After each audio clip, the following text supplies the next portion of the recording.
RotoGrinders! Welcome to RotoGrinders Today. I'm Jordan Cooper, a.k.a. BlenderHD, BlenderHD. You're going to follow me on Twitter. And it's Tuesday, February 27th. We got a big day today in sports. We got a big NBA slate tonight. We do have a big NHL slate tonight as well. 12 games. We'll be taking a look at that because it is Tuesday. And Tuesdays, I always have someone with the T on the show because of Tuesdays. So if it's not Tim, it's TJ ZWARYCH, who's going to help us go through this NHL slate. And you've been doing pretty well with a lot of things. MMA, you produce the MMA show. You don't know anything. You just plug in some things and you win. NHL, you use our great projections here at Discord. Let's try to get it again today. Let's do it. 12-game slate, nice big NHL slate. Had a nice little break with the, NBA All-Star and things like that. Calmed down a little bit and ready to dive back into it now. These big slates are a lot of fun. And 12 is a lot. This is a big slate. So I'm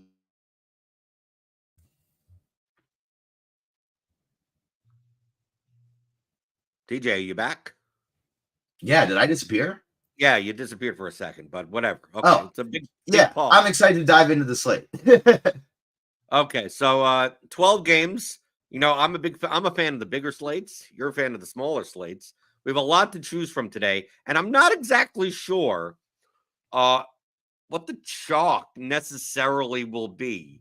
I don't know if there's going to be any heavy chalk. So I'm looking at our DFS stacks values page, which is obviously part of our premium subscription here at RotoGrinders. Get our NHL projections, player projections, ownership projections, stack values, slate summary, expert survey, everything you'll need. Lineup HQ, obviously, to build your lineups. Click on that link in the description. Get $10 off your first month. From first look, it seems like to me we got some suspect teams. We got teams that I'm never a fan of playing them into ownership. But from our projections, I'm looking at Montreal. I'm looking at Nashville against Ottawa. Obviously, Montreal against Arizona. We got New Jersey, the Devils against San Jose. Obviously, Colorado. Obviously, McKinnon, he's 10-3. He's the most expensive player on the slate. He has the highest raw point projection by a significant amount. Obviously, playing Colorado 1.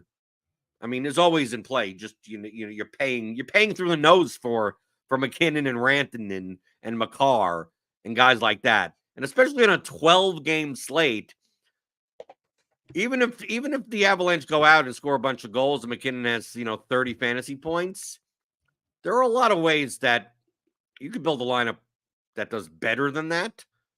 But I'm never thrilled when Cole Caulfield is chalky. He's 6,900 now. That Montreal won in a good matchup. Nashville, you got Forsberg. You got that line 1. You got the power play 1 there. You got New Jersey. Obviously, you have a little bit more line 1, line 2, power play 1 to choose from there.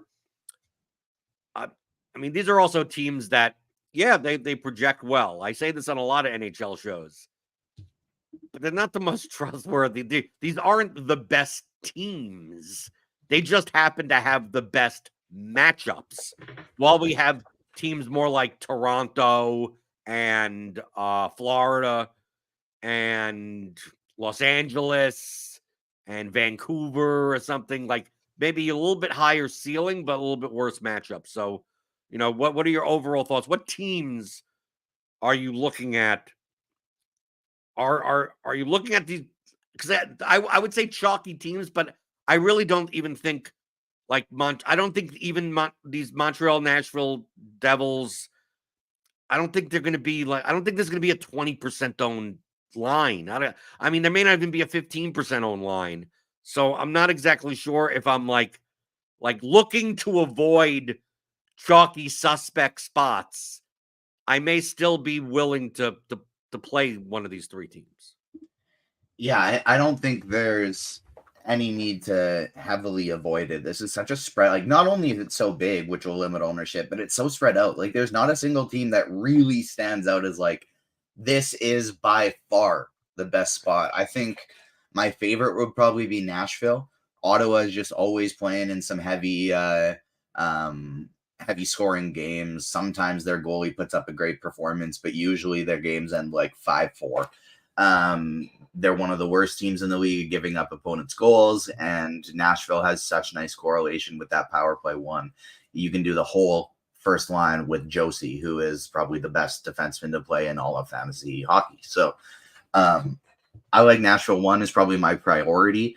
Some ways to get different, though. I do really like Vancouver, who you briefly mentioned, going up against Pittsburgh, and we're expecting I always screw up his name, but Nedeljkovic as opposed to Jerry to start. And so I like Vancouver quite a bit. And then the other team I like getting to just basically always right now, I play them on pretty much every slate, is Minnesota. Ever since they joined up Eriksson Ek with Kaprizov and Boldy, those guys have been going nuts. You get power play correlation with Faber, who's not very expensive.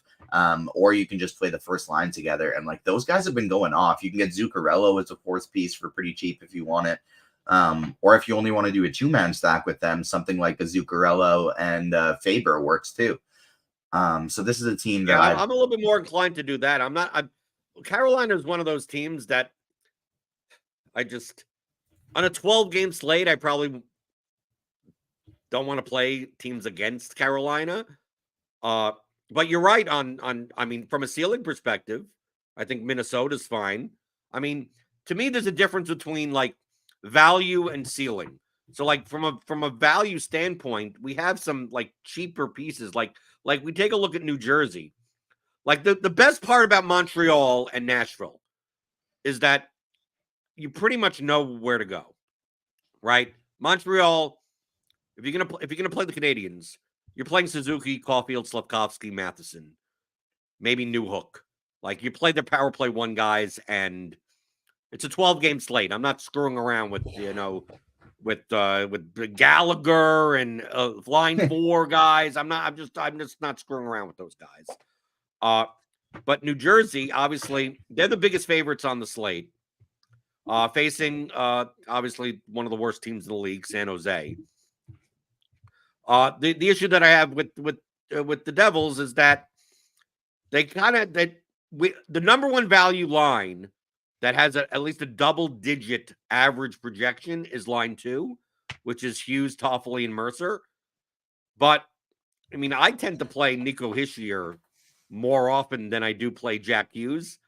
And the issue that I have with the Devils today, as well as in general, is that the Devils can go out and score 5 goals and no one gets there because line 1 has a goal, line 2 has a goal, right? Holland, Pilato now on the 3rd line. Holtz could have a goal on the 4th line. I mean, like, they spread out their minutes a little bit more.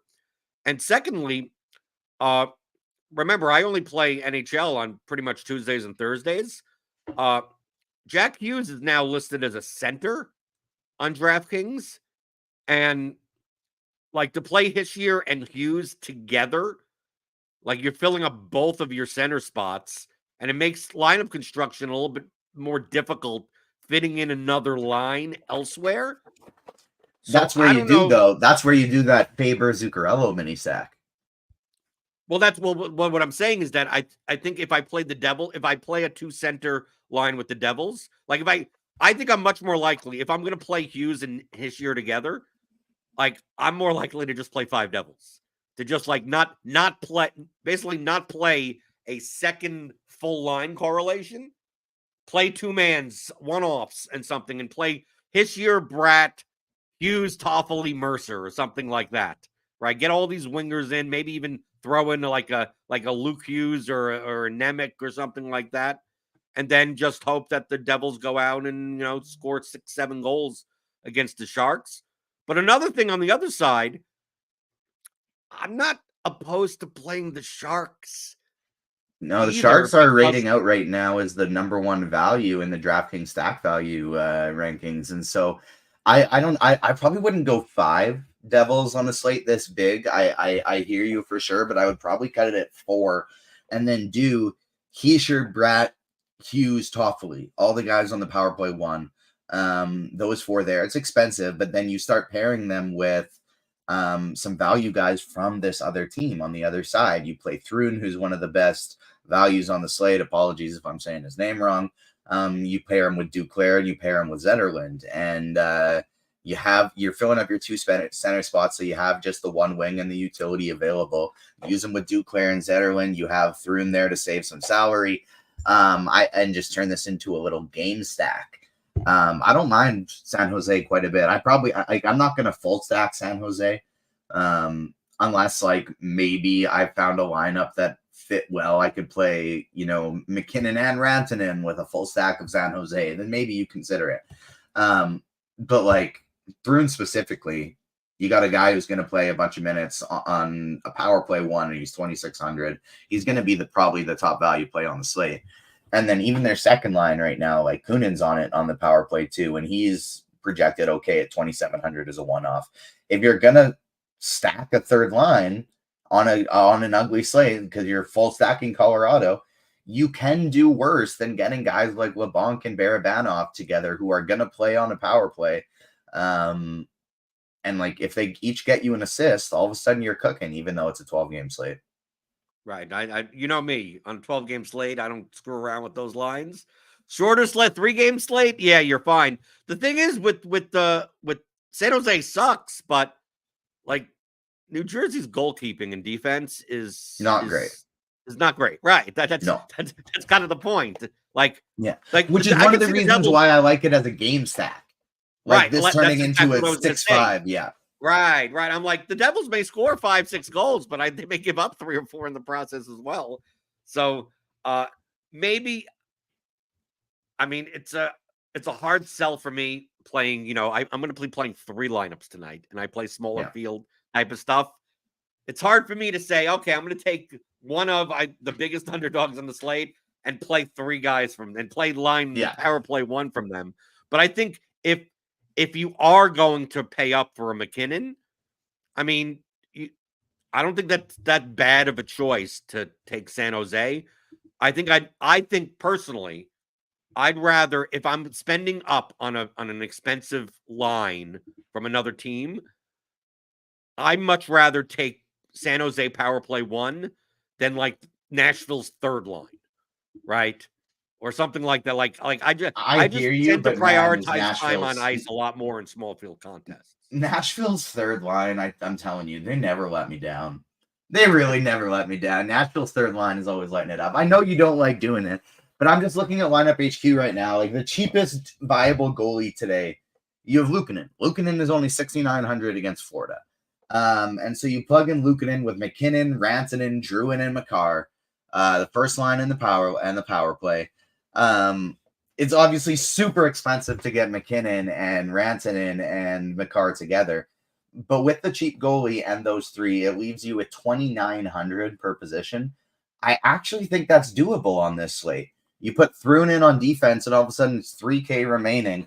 It's gross, but like all you got to do is find a line 3 that you like with power play correlation now, or if you get it with a line 2 or a couple line 1s with a one-off, great. But at 3K remaining, you can get correlation, and like a team like Nashville 3 in a great matchup. Hold on, I'm just like pivoting to them right now. Evangelista and Novak, like or even Sissons and Glass. I like Evangelista and Novak a little bit better because they have the power play correlation, but even Sissons and Glass on line 2 is perfectly fine. And those guys are like, if that line scores 1 goal, you're probably cashing. If that line scores 2 goals while Colorado goes off, that's how you win a tournament. Another team that's cheap that I've interested in, we'll have to look at some news here because I'm monitoring our NHL Discord, which is by far the best place to get NHL news. It's better than Twitter. I don't even bother with lists on Twitter. I know that Dane and Taylor and Tim, they post everything in there. We have Konechny out for the 3rd game in a row. I think there may have been a small issue with Forrester yesterday, but I think he's going to play today. And then I'm just seeing right here in our Discord that Cam Atkinson is getting extra is out here getting an extra work with Cal Peterson. Possible sign he could be the odd man out at forward, but we'll see tonight. But with Konechny out, they have a good matchup against Tampa Bay. I mean, they're underdogs, but I never mind attacking Tampa Bay. They give up goals. I think Tampa Bay in and of themselves are a bit overpriced. I think, if you're going to play Tampa Bay 1, you're getting like a 3% own line today, because I don't think anyone's paying $9,800 for Kucherov when Matthews and McKinnon and their other guys, they're guys lower than Kucherov that project better. But I don't mind these Philadelphia guys. Like, I don't mind, like, especially like even like line 2. Like, you don't have to play Owen Tippett. Like, you could play a Farabee, Couturier, like, depending on what's happening with Atkinson. Mixing Forrester's only $3,500. I mean, it's not as cheap as San Jose, but I'm not sure how many. I can't see on a 12-game slate how many people are playing Philadelphia today. You mix in, you could. I don't see anyone playing Travis Sanheim at 4,800. I mean, I'm not a big fan of playing. I typically don't play much Flyers in my contests, but this seems like a place where there is value available if you're going to play, a rock. I was going to say the Rockies. My head's been in MLB, preparing for MLB props. So I was like, Colorado, the Rockies. It's like, no, the Avalanche. You're going to be playing that expensive Avalanche line. I don't mind I don't mind doing TJ. I don't mind doing imagine doing. Let's take a look at this. So if you're going to play Colorado, I'm going to bring it up in lineup HQ. Right. So let's say you say I want to play McKinnon, Rantanen, and Makar. Right. Let's plug in that play Luukkonen. I'm doing 3 lineups today as well, and for what it's worth, I probably will do this in one of them. I'm probably going to pick Colorado in one of them, just because even though it's hard to do, if that line scores 5 goals today, which they 100% can, it's never out of the realm of possibility for McKinnon and Rantanen each just to pop out 2 or 3, and Makar to have assisted all of them. And so I'll probably do this in one of them, this exact start. Right. So you could plug in Thrun, Declare, this. This gets tough. I mean, 33.25 average salary. I'm not sure. Now you really have to go down. Maybe pop like a Forster. No, keep Makar. Makar. Keep Makar. Keep him. We're gonna make this work. Forrester. Okay. Right, it's 31.50. You still need a center and a utility. Who the hell are you playing? Oh, we'll find somebody nice. We got we could do Stankoven. Run back on the other team. Come on. Now we're getting stupid now. Come on. Nah, give me some Stankoven. I don't even know who that is. I don't either, but he projects well, so I don't care. On Dallas against Colorado? Yeah. I'm not building this lineup. Come on. And then you got 3,300. That's a nice amount remaining for a one-off in the utility position. You could go with Zucker. You could go with somebody like Giordano. You could go Moser. I like it. Dane in the chat says Stankoven crushed yesterday too. Okay. He's a good offensive prospect.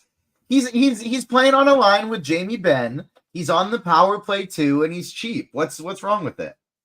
No, it's fine, but I just don't want to sacrifice so many spots with so many cheap people. Just I'll play 2 of McKinnon, Rantanen, and Makar, but maybe not 3 of them. I'll play 3, and that's why I'm going to win the tournament. Okay, but you mentioned someone on a team that also is cheap today. That people are going to be playing Montreal. Montreal's a good matchup in and of itself for Arizona, and they've moved around their line since the last time I've checked. And give me line 3 with Moses. Give me line 3 stack.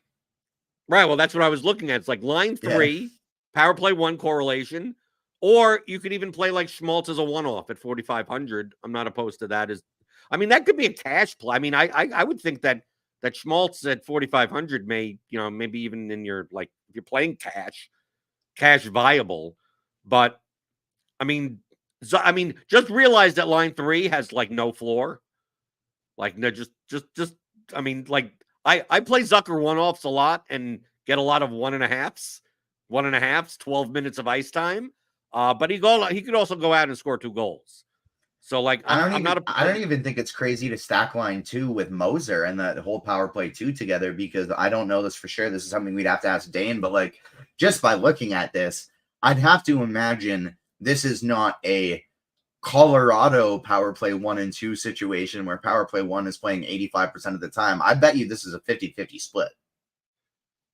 No, I'm not opposed to line 2 either. I mean, the thing that I like about Arizona is that line 2 and line 3 are all correlated both on even strength and on the power.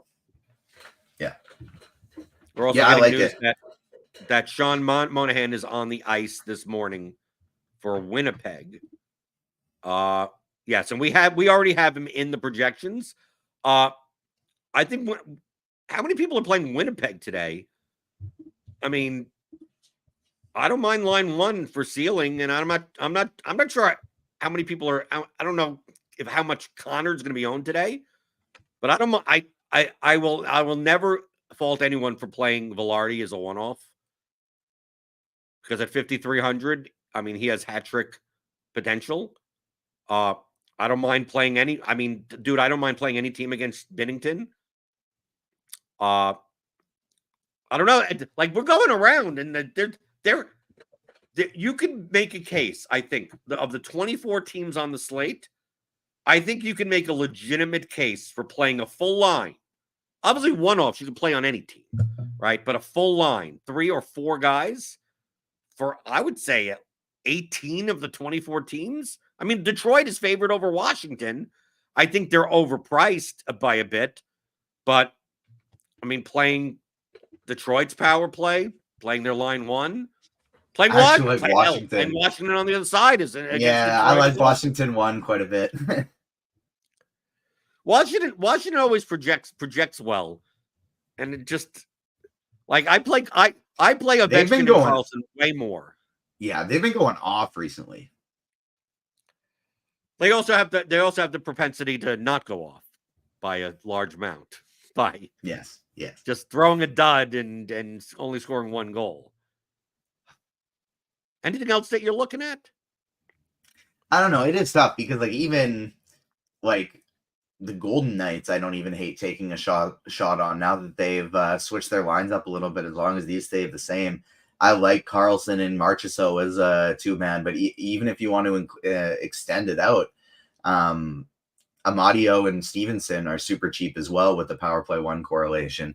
And then I think Adin Hill is a super interesting tournament goalie today. He doesn't project well at all, but he's very cheap. He has put up some monster games this year, and we know Toronto's going to put up a lot of shots. And so I like Hill as a potential goalie if he's able to get hot and play a strong game today. He's nice and cheap due to the matchup against Toronto. And then the last spot I mentioned, like Vancouver as a team, I like quite a bit today. But the last spot as well, that I'd probably want to touch on is LA and Calgary, because both of these teams today, I think, are quite interesting. Calgary going up against the LA, like I like targeting Talbot. And so I don't mind taking some shots on Calgary today, but then LA on the other side too. Like, Fiala is always somebody you can play. I don't like how spread out their lineups are right now, but there's nothing wrong with a Kopitar Kempe stack in tournaments either.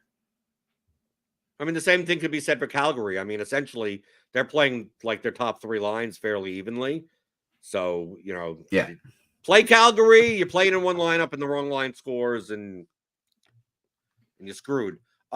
Lastly, if Luukkonen is going to be popular, Florida is the second biggest favorite on the slate, and Florida, there's something that Florida likes to do. They like to shoot a lot, right? The problem with Florida is that, you're going to be, I mean, no one is cheap on Florida. Like, no one is expensive, but no one is cheap. To play, like, It's like Barkov, Verhaag, and Reinhardt. I mean, they're all 7K. Kachuk is 7K, right? You get Bennett there and pay power play 2, line 2. I mean, you always have Montour, Ekblad, Forsling at the 4K range at defender. I'm just, they're there.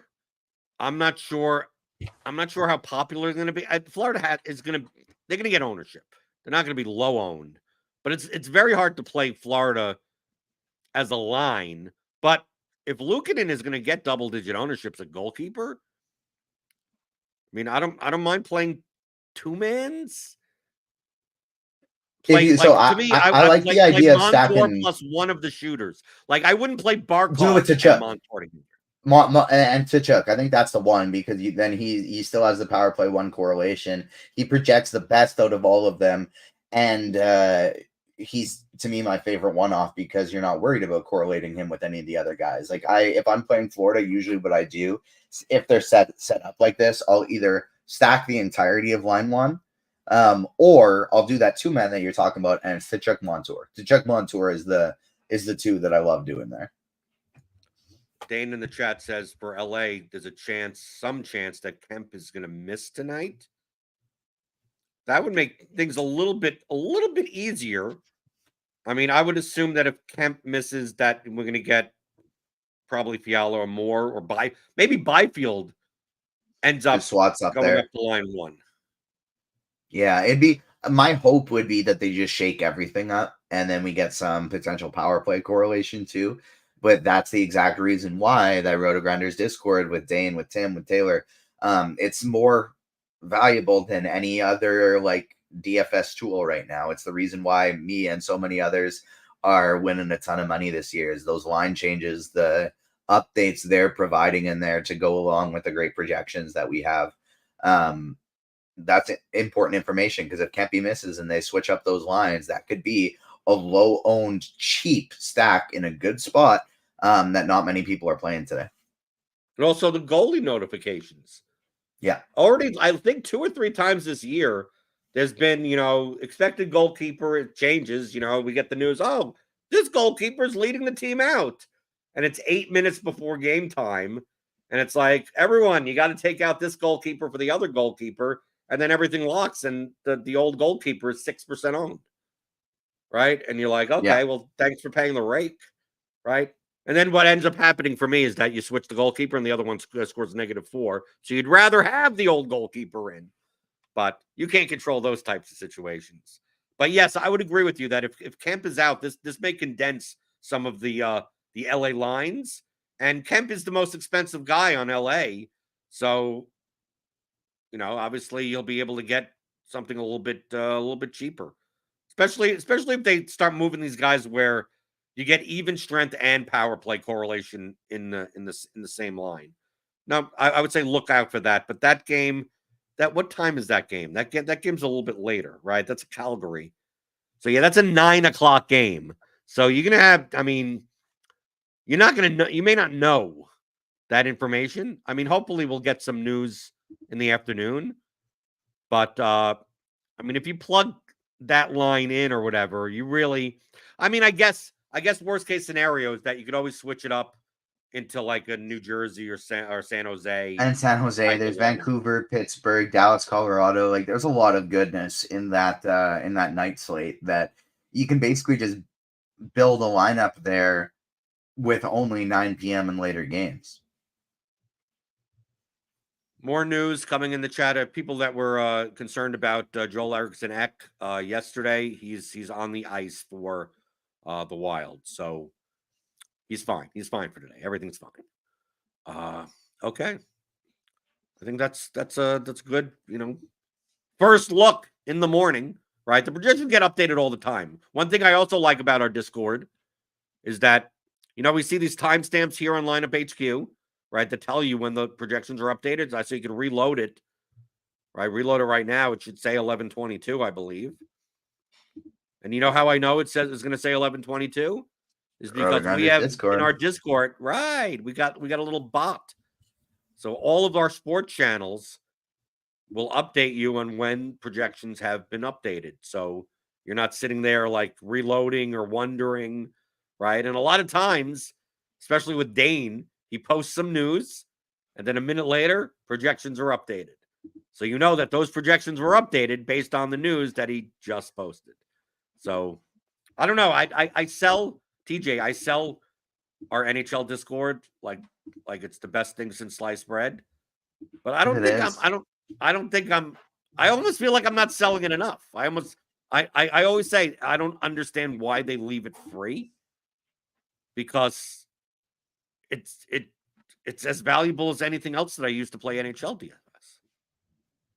Yeah, couldn't agree more. If you're using one thing, it's that. Our tools in general, like I just love having. Speaking of tools that are free, the NHL starting lineups page as well. Obviously, what it only has the projections added to it if you're a premium member, but like this page right here, I just find so wildly valuable as well. The visuals, being able to see the line correlations just like right there, I find so helpful. It makes it so much easier to narrow down the lineups you want to play today. And then, of course, the top stacks tool as well. You sort by average projection. You find yourself an expensive stack. You sort by value. You find yourself a cheap stack. Done. You're done. Get a cheap goalie on lineup HQ, and there's your lineup right there. So, and then you check Discord to make sure that the lines didn't change up and your guys are still in the lineup. So it's a nice, easy process, and it's been very profitable this year. And yeah, while it's still free, jump on it, everybody. All we're asking you is hit the like button on YouTube. Give us your thummy thumbs. Give us the thummy thumbs. Yay. They say you used it, right? You shake your thumbs at people, right? Do it ups, downs. It doesn't matter. Hit the subscribe button. Hit the notification bell to know when we go live. TJ, do you got any NBA stuff today also? No NBA. Oh, I will have actually a good. Thanks for reminding me. An NBA Prize Picks article today that I'm going to be writing. Basically immediately after this, and then I actually will be. I'm going to take the NBA DFS slate off tonight outside of Prize Picks, and then I'm going to be on the Morning Grind live tonight with Stevie tomorrow morning. So you probably 10 p.m. Eastern time will be live for the Morning Grind, breaking down tomorrow's NBA slate. Right. So if you want your NBA DFS strategy, tune in later today, 5 p.m. Eastern for Grinders Live. Following that is Crunch Time. We got they cut off the DK cut off some of the later games. You saw, TJ, that on Friday, I believe, DK is doing the contest with no late swap. If they stick with that, it may get me back into playing some NBA DFS. Yeah, from a strategy standpoint, as someone who typically has his evenings pretty free to mess around and stay on these type of things, I don't like it. But I have my first baby coming in a month. Our due date's in a month and 2 days, and so I'm probably adding that late swap. If they decide to add some contests without late swap, that might actually be the only way I can keep up with playing NBA DFS the rest of the year. All right, so look for that on Fridays. Of course, they'll keep it until there's a roof leak, and then everything will be done. Right? You were around for the Pelicans roof leak, right? Yeah. Right. To me, I don't think I wasn't in content creation yet, but I was definitely playing. Right. To me, that's the most infamous NBA slate of all time. Was the roof leak, the water on the court, and Anthony Davis deciding that having a little slippy on the court is no good, and he didn't want to play. And that was a day where the Pelicans were total chalk. I remember Mirotic, I had in 80% of my lineups, and yeah, they decided not to play. That's number 2, because the number 1 is by far number 1 is when the day before Rudy Gobert fake coughs and rubs his hands on everybody, and then the very next day he's late scratched with an illness, tests positive for COVID, and not only did the slate shut down, but the entire NBA shut down. And not only did the entire NBA shut down, but the whole freaking world shut down because of that. And that was the first thing that just brought everything crumbling down. That was the first thing that brought awareness to it. Was like, oh damn, we got to stop this now. It was the Gobert thing, and it was like a late scratch that one night, and it brought the whole world crumbling down. It was like the next week, I wasn't even going to work anymore. I think the only person that has a positive memory of that day is Eric Beinfor. What happened for him that day? Because the game not playing, I think he won the main contest on DraftKings that day for like 100,000 because all of his opponents behind him had players that were in the games that got shut down. And yeah, I guess that is maybe the most infamous NBA slate there's been. But from a DFS perspective, as far as, you know, bitching and moaning, the Pelicans roof leak. Only because how do you like when it comes to weather, like Roth doesn't give weather reports for NBA because you know, spoiler alert, they play indoors, right? And it just so happened that it rained a ton in New Orleans and the game gets rained out inside of an arena. Yeah, wild way for that one to go. Okie doke. Follow TJ on Twitter as well as in our Discord. We're always active in there. I have my own channel, Blender's Game Theory. Feel free. You can talk to me anytime you want in there. That's the best place. Better than my Twitter DMs. Better than anywhere else. Better than even on this show and asking questions. Like, dude, I hang out. Blender's Game Theory. You post in there, I respond. Easy peasy. That's only for premium members, though. Right? You can get in our free Discord. RotoGrinders.com/Discord. Join the NHL channel, but become a premium member. Get all of our premium tools here at RotoGrinders by clicking on the link in the description, getting $10 off your first month. And I'll be back tomorrow. Will's on tomorrow. NBA stuff. And yeah, I'm always here for you guys, right? 11 o'clock Eastern, talking about all things you're thinking about in daily fantasy, props, and pick 'em on RotoGrinders today.